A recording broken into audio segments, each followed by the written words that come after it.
Hello, ladies and gentlemen, welcome back to another Blind Creepypasta Reading.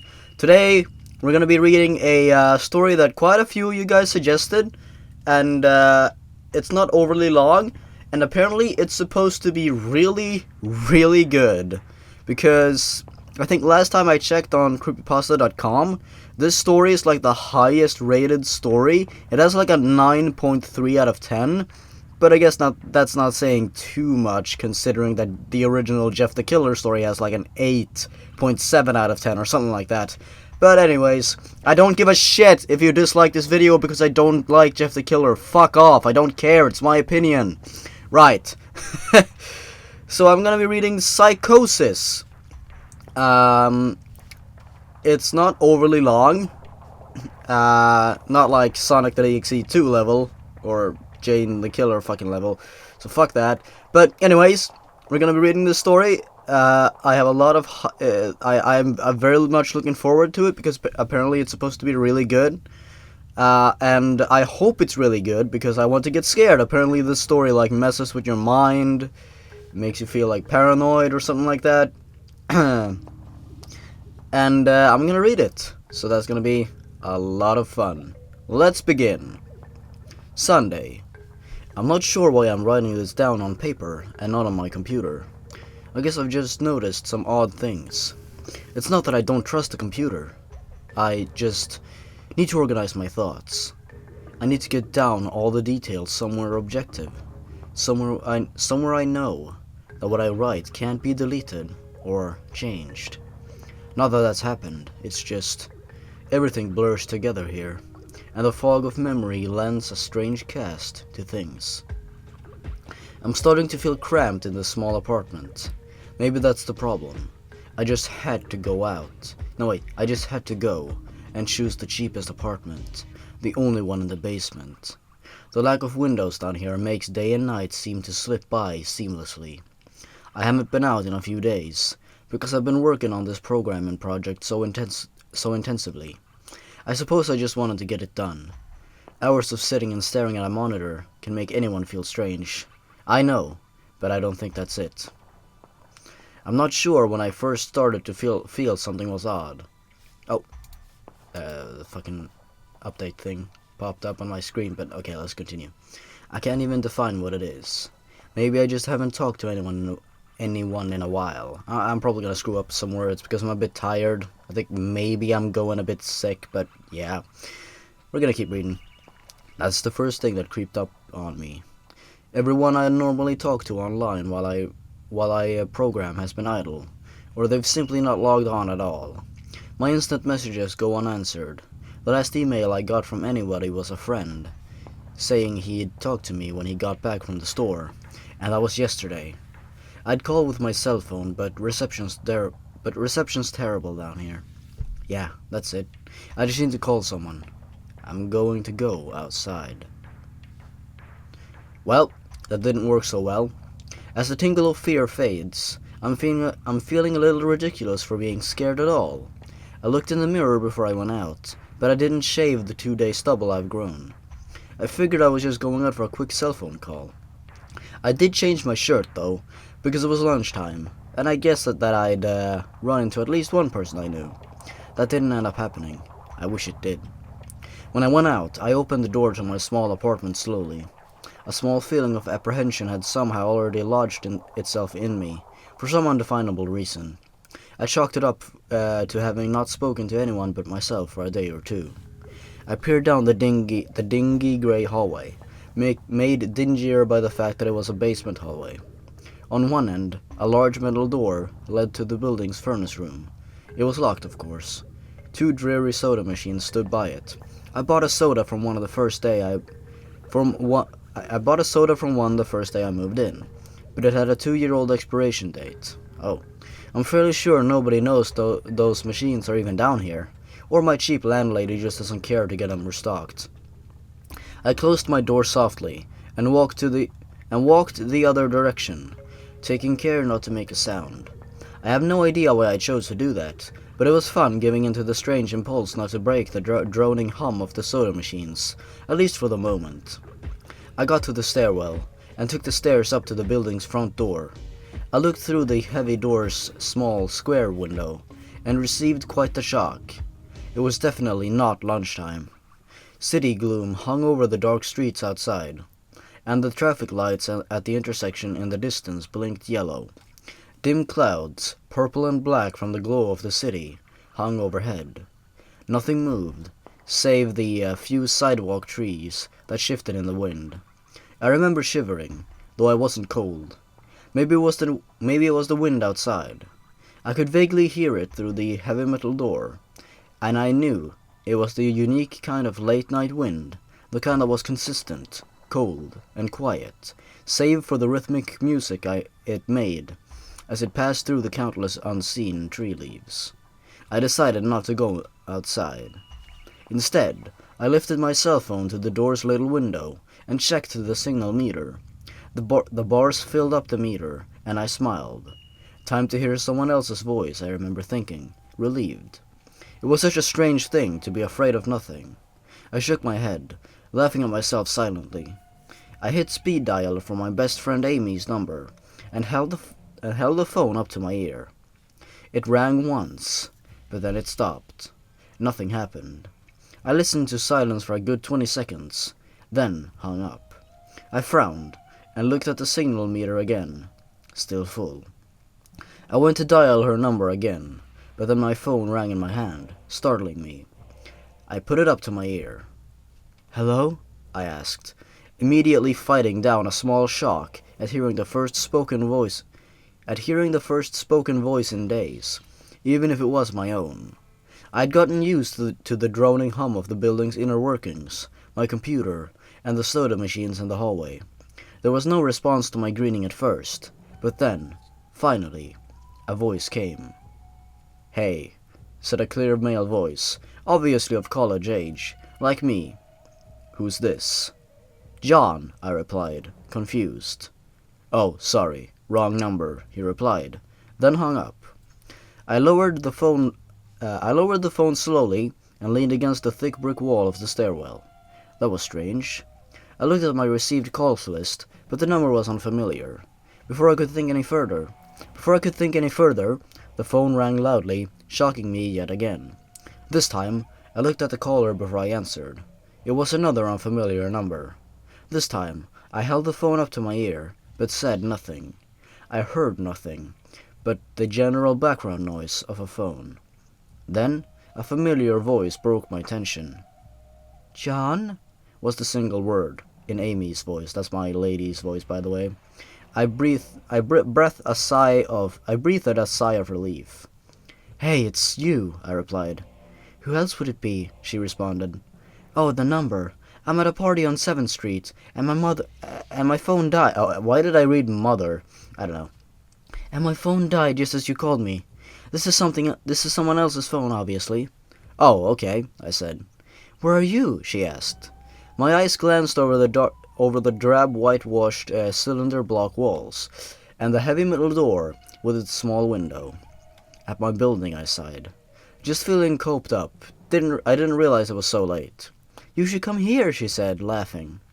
"Nah, I don't feel like looking for some strange place by myself in the middle of the night," I said, looking out the window at the silent, windy street that secretly scared me just a tiny bit. "I think I'm just gonna go keep working, or go to bed." "Nonsense," she replied. "I can come get you. Your building is close to 7th Street, right?" "How drunk are you?" I asked lightheartedly. "You know where I live." "Oh, of course," she said abruptly. "I guess I can't get here by walking, huh?" "You could if you, wanted to waste half an hour," I told her. "Right," she said. "Okay, I have to go. Good luck with your work." I lowered my phone once more, looking at the numbers flash as the call ended. Then, the droning silence suddenly reasserted itself into my ears.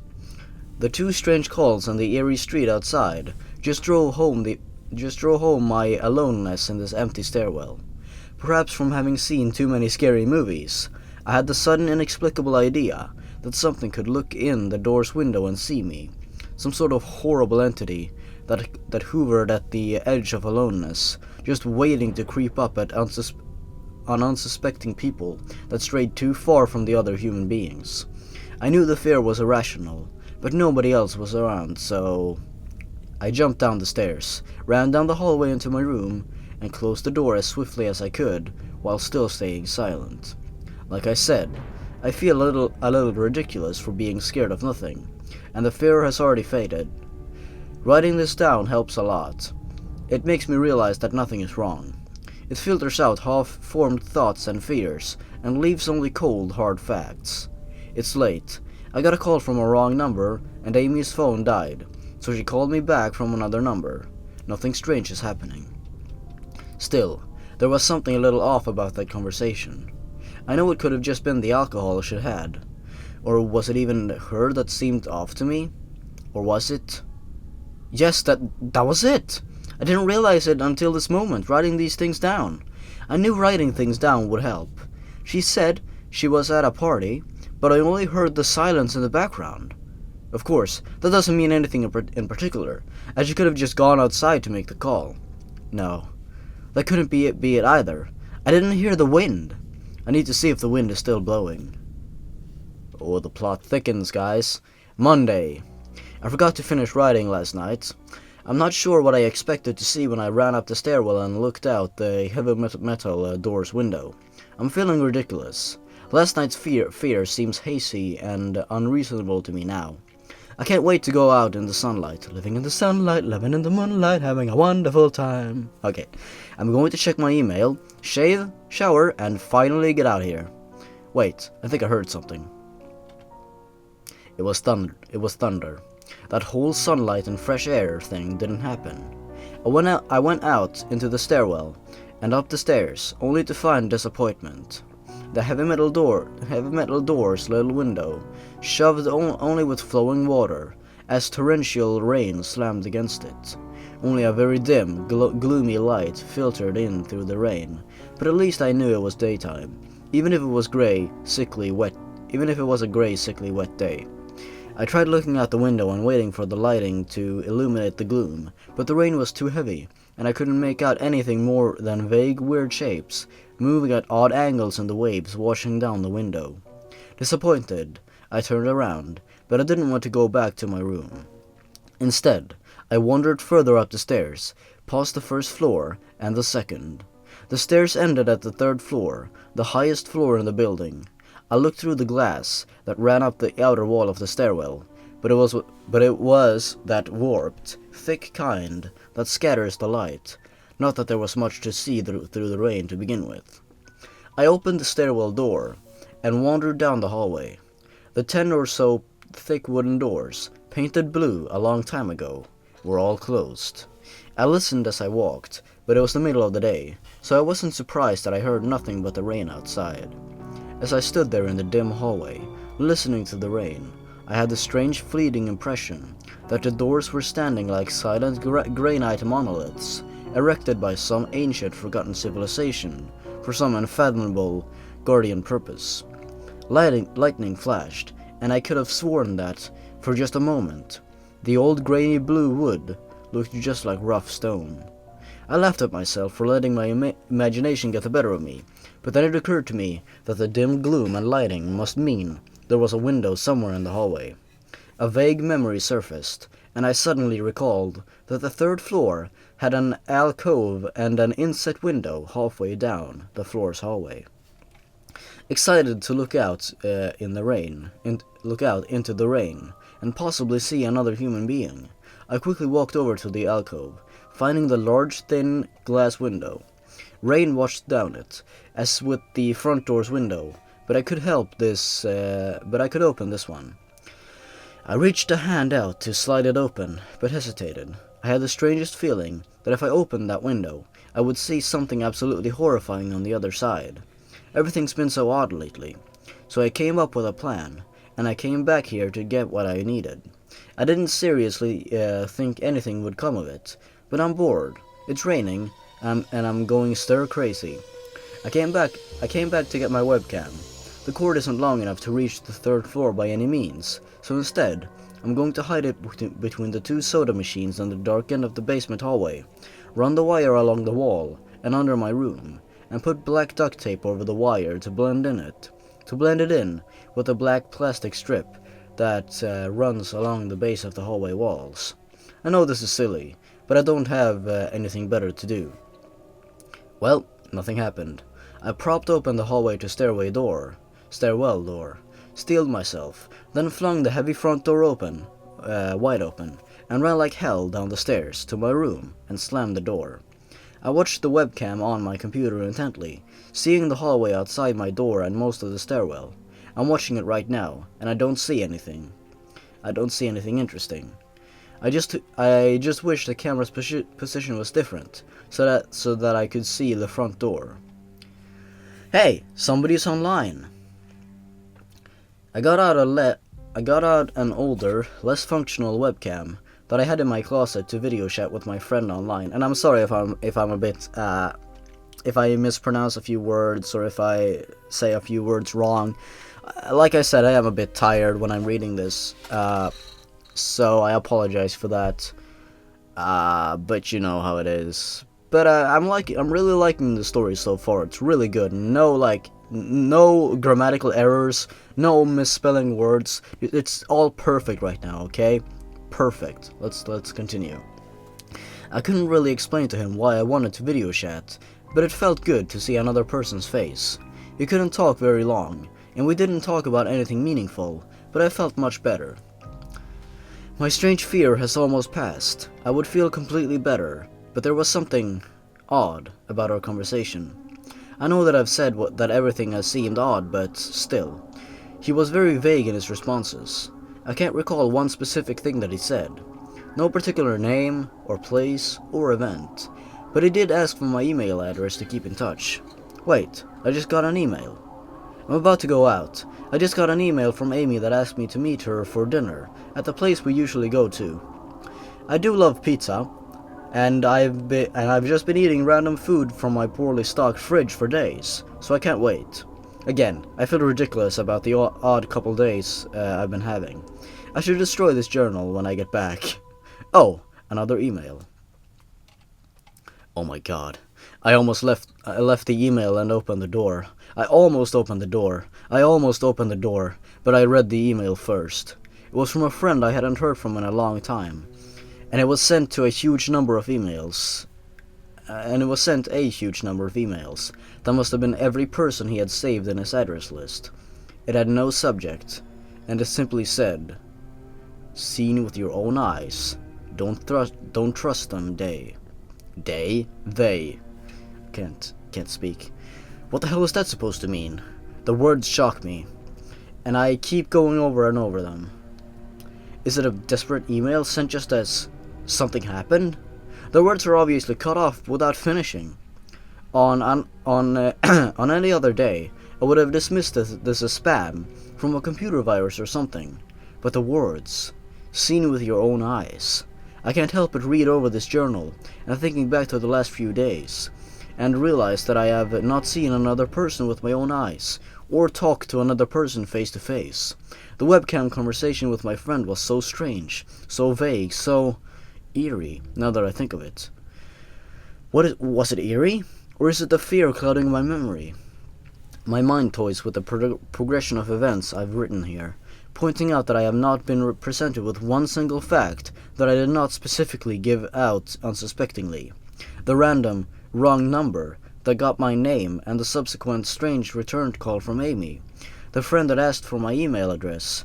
I messaged him first when I saw him online. And then I got my first email a few minutes after that conversation. Oh my god. That phone call with Amy. I said over the phone. I said that I was half an hour away. Within a half hour. I can't think. I said that I was within half an hour's walk of 7th Street. Then no one near there. What if they're trying to find me? Where is everyone else? Why haven't I seen or heard anyone else in days? No. This is crazy. This is absolutely crazy. I need to calm down. This madness needs to end. Oh boy. This is kinda going a bit creepy. I don't know what to think. I ran about my apartment furiously, holding my cell phone up to every corner to see if it got a signal through the heavy walls. Finally, in the tiny bathroom, near one ceiling corner, I got a single bar. Holding my phone there, I sent a text I sent a text message to every number in my list. Not wanting to betray anything about my unfounded fears, I simply sent, "You seen anyone face to face lately?" At that point, I just wanted any reply back. I didn't care what the reply was, or if it embarrassed myself. I tried to call someone a few times, but I couldn't get my head up high enough, and if I brought my cell phone down even an inch, I lost signal. Then I remembered the computer, and rushed over to it, instant messaging everyone online. Most were idle or away from their computer. Nobody responded. My messages... Oh, I got a Skype message. My messages grew more frantic, and I started telling people where I was, and to stop by in person for a host of barely passable reasons. I didn't care about anything by that point. I just needed to see another person. I also tore apart my apartment, looking for something that I might have missed. Some way to contact another human being without opening the door. I know it's crazy, I know it's unfounded, but what if? What if? I just need to be sure. I taped the phone to the ceiling in case. And there's no dot there, but I guess that's intentional, I don't know. Tuesday. The phone rang. Exhausted from last night's rampage, I must have fallen asleep. I woke up to the phone ringing, and ran into the bathroom, stood on the toilet, and flipped open the phone taped to the ceiling. It was Amy, and I feel so much better. She was really worried about me, and apparently had been trying to contact me ever since the last time I talked to her. She's coming over now, and, yes, she knows where I am without me telling her. I feel so embarrassed. I'm definitely throwing this journal away before anyone sees it. I don't even know why I'm writing in it right now. Maybe it's just because it's the only communication I've had at all since... God knows when. I look like hell too. I looked in the mirror before I came back in here. My eyes are sunken, my stubble is thicker, and I just look generally unhealthy. My apartment is trashed, but I'm not going to clean it up. I think I need someone else to see what I've been through. These past few days have not been normal. I'm not one to imagine things. I know I've been the victim of extreme probability. I probably missed seeing another person a dozen times. I just happened to go out when it was late at night, or the middle of the day when everyone was gone. Everything's perfectly fine. I know this now. Plus, I found something in the closet last night that has helped me tremendously. A television. I set it up just before I wrote this, and it's on in the background. Television has always been an escape for me, and it reminds me that there's a world beyond these dingy brick walls. I'm glad Amy is the only one that responded to me after last night's frantic pestering of everyone I could contact. She's been my best friend for years. She doesn't know, but I count the day that I met her among one of the few moments of true happiness in my life. Oh, that's so cute. I remember that warm summer day fondly. It seemed a different reality from this dark, rainy, lonely place. I feel like I spent days sitting in that playground, much too old to play, just talking with her and hanging around doing nothing at all. I still feel like I can go back to that moment sometimes, and it reminds me that this damn place is not at all, it's not all that there is. Finally, a knock on the door. That's so cute. So they're like friends and, it's so cute. Right. I thought it was odd that I couldn't see her through the camera. I hid between the two soda machines. I figured that was just bad positioning. Like when I couldn't see out the front door. I should have known. Oh god. This is... oh boy. After the knock, I yelled through the door jokingly that I had a camera between the soda machines, because I was embarrassed myself that I had taken this paranoia so far. Oh god, now they know that you hid it there. After I did that, I saw her image walk over to the camera and look down at it. She smiled and waved. "Hey," she said to the camera brightly, giving it a worry look. Is that supposed to be misspelled? W-R-Y? Is it supposed to be spelled that way? Oh god, I'm having horrible flashbacks to Sonic the Hedgehog 2. Really? Worry? Yeah. Okay, she giving it a worry look. Whatever. "It's weird, I know," I said into the mic attached to my computer.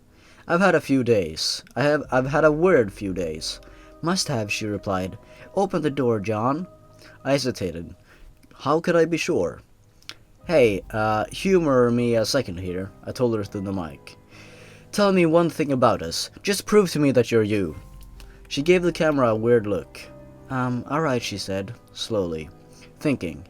"We met randomly at a playground when we were both way too old to be there." I sighed deeply as reality returned and fear faded. God, I've been so ridiculous. Of course it was Amy. That day wasn't anywhere in the world except in my memory. I'd never even mentioned it to anyone, not out of embarrassment, but out of a strange secret nostalgia and a longing for those days to return. If there was some unknown force at work trying to trick me, as I feared, there was no way they could know about that day. "Alright, I'll explain everything," I told her. "Be right there." I ran to my small bathroom and fixed my hair as best I could.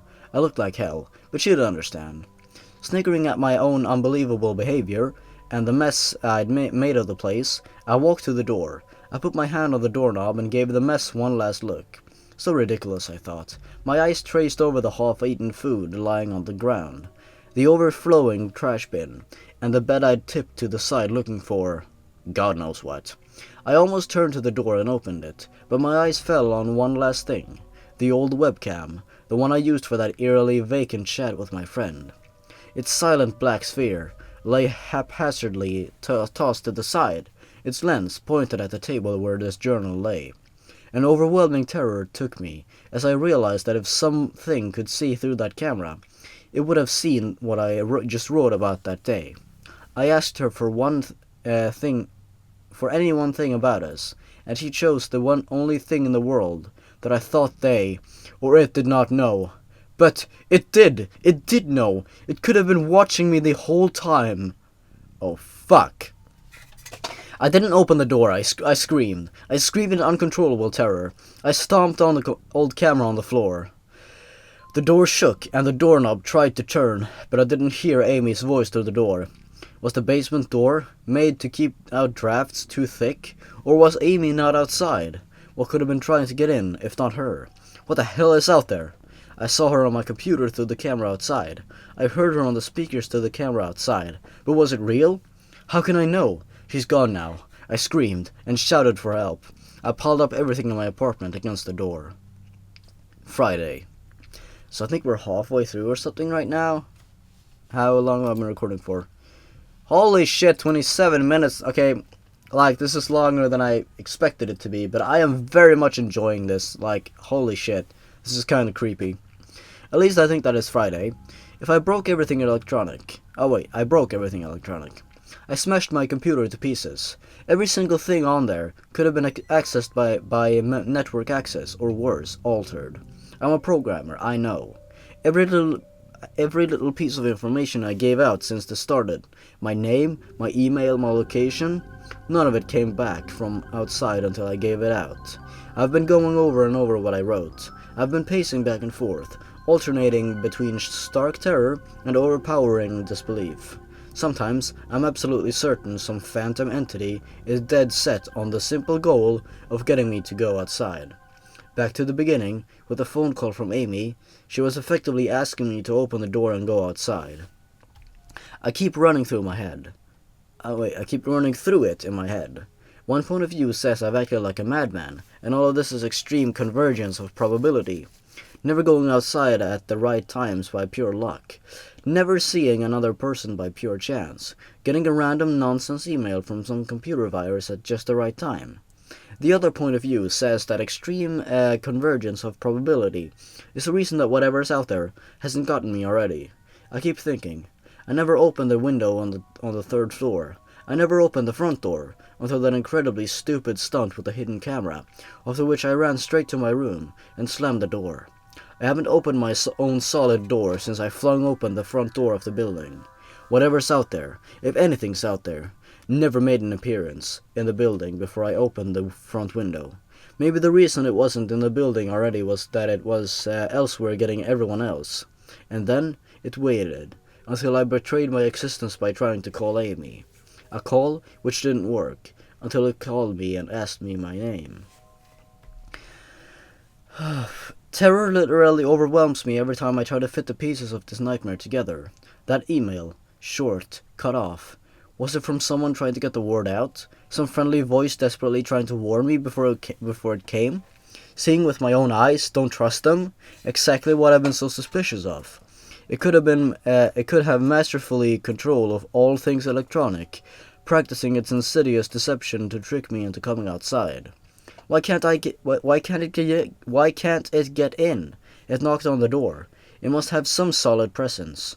The door. The image of those doors in the upper hallway as guardian monoliths flashed back into my mind every time I traced this path of thoughts. If there is some phantom entity trying to get me to go outside, maybe it can't get through doors. I keep thinking back over all the books I've read or movies I've seen, trying to generate some explanation for this. Doors have always been such intense folky, I don't know how to pronounce that. I can't wait for you guys to rage at me in the comments for pronouncing this word wrong. I didn't even know fuchsia, that fucking color was a word. I hadn't heard of it before. God damn it. Calm down. Of human imagination, always seen as wards or portals of special importance. Or perhaps the door is just too thick. I know that I couldn't bash through any of the doors in this building, let alone the heavy basement ones. Aside from that, the real question is, why does it even want me? If it just wanted to kill me, it couldn't do it any number of ways, including just waiting until I starved to death. What if it doesn't want to kill me? What if it has some far more horrific fate in store for me? God, what can I do to escape this nightmare? A knock on the door. God damn it, like, he's trapped in there and he has no way to get out. This is just, this is playing with your own, fears. This is kind of creepy. This is kind of creepy. I told the people on the other side of the door I need a minute to think and I'll come out. I'm really just writing this down so I can figure out what to do. At least this time I heard their voices, my paranoia, and yes, I recognize I'm being paranoid. Has me thinking of all sorts of ways that their voices could be faked electronically? There could be nothing but speakers outside, simulating human voices. Did it really take them 3 days to come talk to me? Amy is supposedly out there, along with 2 policemen and a psychiatrist. Maybe it took them 3 days to think of what to say to me. The psychiatrist's claim could be pretty convincing, if I decided to think this had all been a crazy misunderstanding, and not some entity trying to trick me into opening the door. The psychiatrist had an older voice, authoritative but still caring. I liked it. I'm desperate just to see someone with my own eyes. He said I have something called cyber psychosis, and I'm just one of a nationwide epidemic of thousands of people having breakdowns triggered by a suggestive email that got through somehow. I swear he said, got through somehow. I think he means spread throughout the country inexplicably, but I'm incredibly suspicious that the entity slipped up and revealed something. He said I'm part of a wave of emergent behavior, that a lot of other people are having the same problem with the same fears, even though we've never communicated. That neatly explains the strange email about ice that I got. I didn't get the original triggering email. I got a descendant of it. My friend could have broken down too, and tried to warn everyone he knew against his paranoid fears. That's how the problem spreads, the psychiatrist claims. I could have spread it too, with my text and instant messages online to everybody I know. One of those people might be melting down right now, after being triggered by something I sent them, something they might interpret any way that they want. Something like a text saying, seen anyone face to face lately? Oh shit. The psychiatrist told me that he didn't want to lose another one, that people like me are intelligent, and that's our downfall. We draw connections so well that we draw them even when they should be there. He said it's easy to get caught up in paranoia in our fast-paced world, and a constantly changing place where more and more of our interaction is simulated.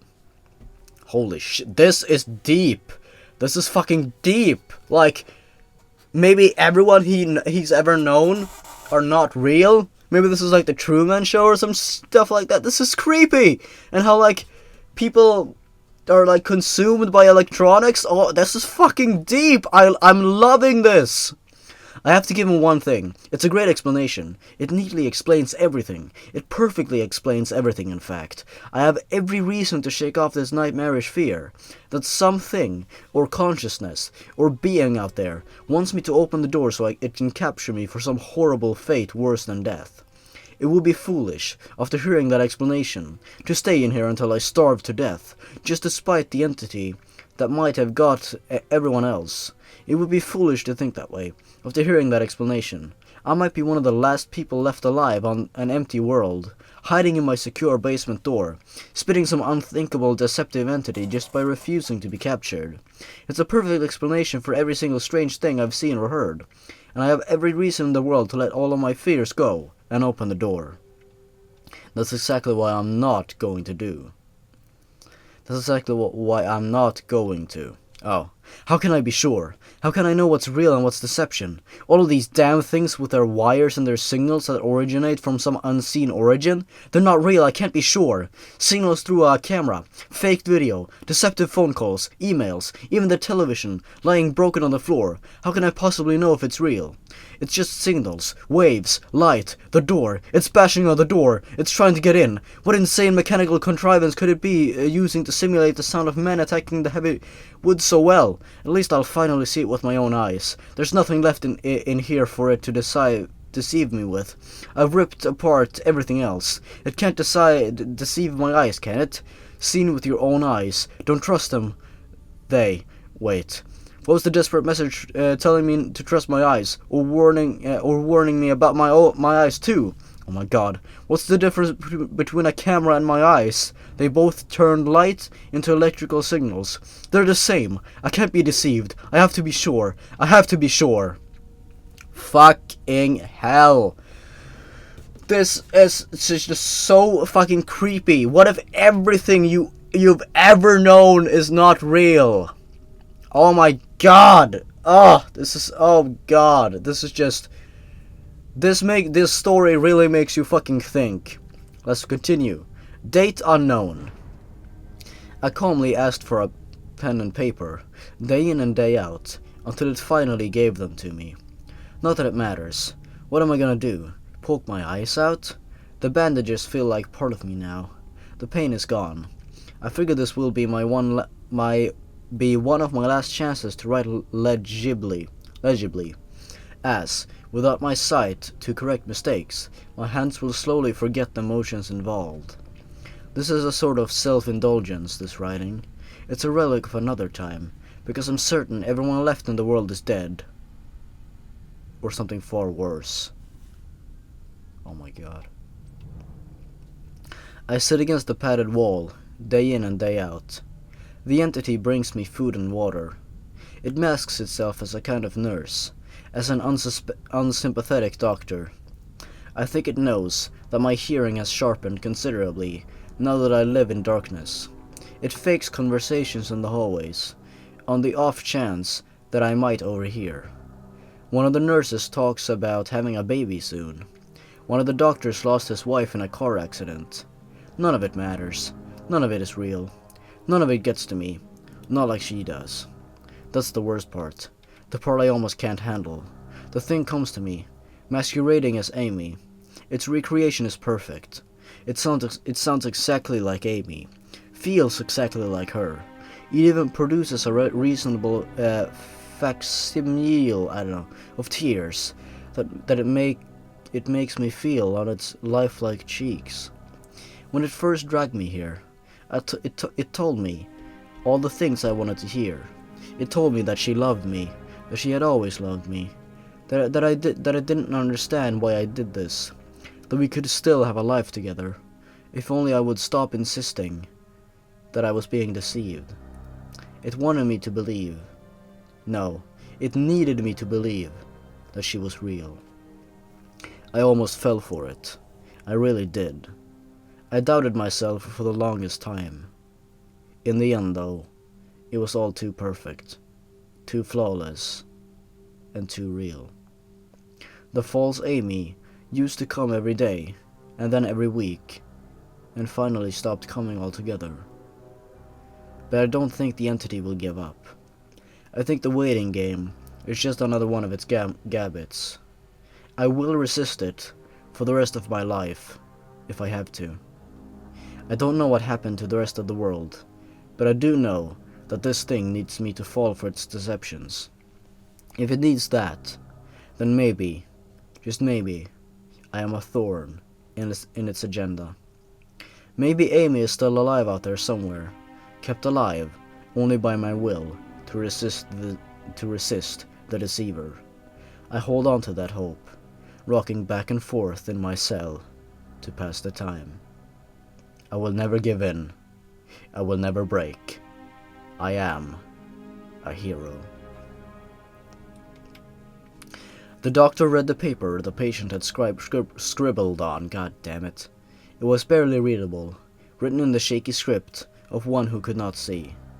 He wanted to smile at the man's steadfast resolve, a reminder of the human will to survive. But he knew that the patient was completely delusional. After all, a sane man would have fallen for the deception long ago. What? The doctor wanted to smile. He wanted to whisper words of encouragement to the delusional man. He wanted to scream, but the nerve filaments wrapped around his head and into his eyes made him do otherwise. His body walked into the cell like a puppet and told the patient once more that it was wrong and that there was nobody trying to deceive him.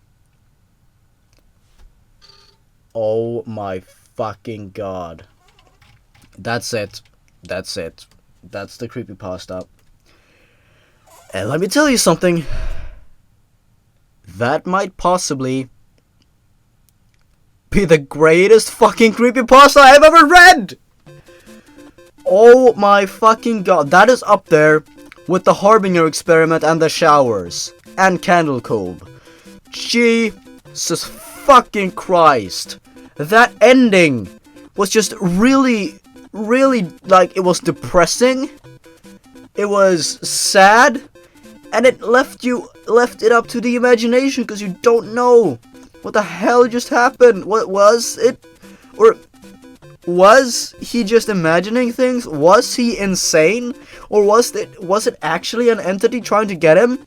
The last paragraph, or the last, like, thing with the doctor, sort of hints at it being an entity or something like that. But but there's, like, subtle hints that tells it otherwise. That was a masterpiece. That was a fucking masterpiece. Credited to Matt Demersky. I'm sorry if I mispronounced your name. This thing was written by Matt Demersky. You, my friend, you are a genius. You are a genius. You should write a book or something, or a movie or something. You are a genius. That was amazing. Thank you guys for suggesting this. That might be one of the greatest creepypastas I've ever read. Oh my god. If I'm ever gonna make another creepypasta list like Scariest Creepypastas, which I am gonna do by the way, this one is definitely in the top 5. Just saying. This is definitely gonna be in the top 5. This was amazing. Oh my god. Let's look at the comments. Favorite. 10 out of 10 amazing story. I also recommend the Asylum series by him. Yeah, I'm totally gonna read more of this guy's thingamajingies. One of my first pastas and still my favorite. Well written and throughoutly unnerving, to put it mildly. 10 out of 10. Yes, 10 out of fucking 10. 10 out of 10. Oh my god, 10 out of 10. I almost stopped reading because I literally thought the twist was going to be he's insane, but I was so happy I stuck with it. I'm so completely glad I found the story. So am I. So am fucking I. 10 out of 10 love so good. I thought he was just paranoid, but really his insanity and paranoia saved him. Evil doctors. I loved it. It kind of reminded me of the Asylum series, with the eye thing. That's because this was the original story that the Asylum series was all based off of. It was the same man in the Asylum that it was in this story. The author of Psychosis also wrote the Asylum series, so that is why there are so many similarities. I'm totally gonna read that later. I'm totally gonna fucking read that later because oh my god, that was so fucking good. Loved it. I loved it. That was amazing. I fucking loved it so much. Thank you guys for suggesting it. Thank you so much. That was amazing. I loved it. Oh, this is So all of you motherfuckers saying that I don't like creepypastas just because I don't like Jeff, and I don't like Clockwork, and I don't like fucking Homicidal Louie, and I don't like that crap, fuck you! These are the creepypastas that I live for. These are the ones that are worth my time. These are real creepypastas. This was amazing. Thank you for listening. Thank you for suggesting it. And thank you for like 40,000 subscribers. Oh my god. Don't know what to say. I'm just rambling. Oh, that was so good. Thank you. Thank you.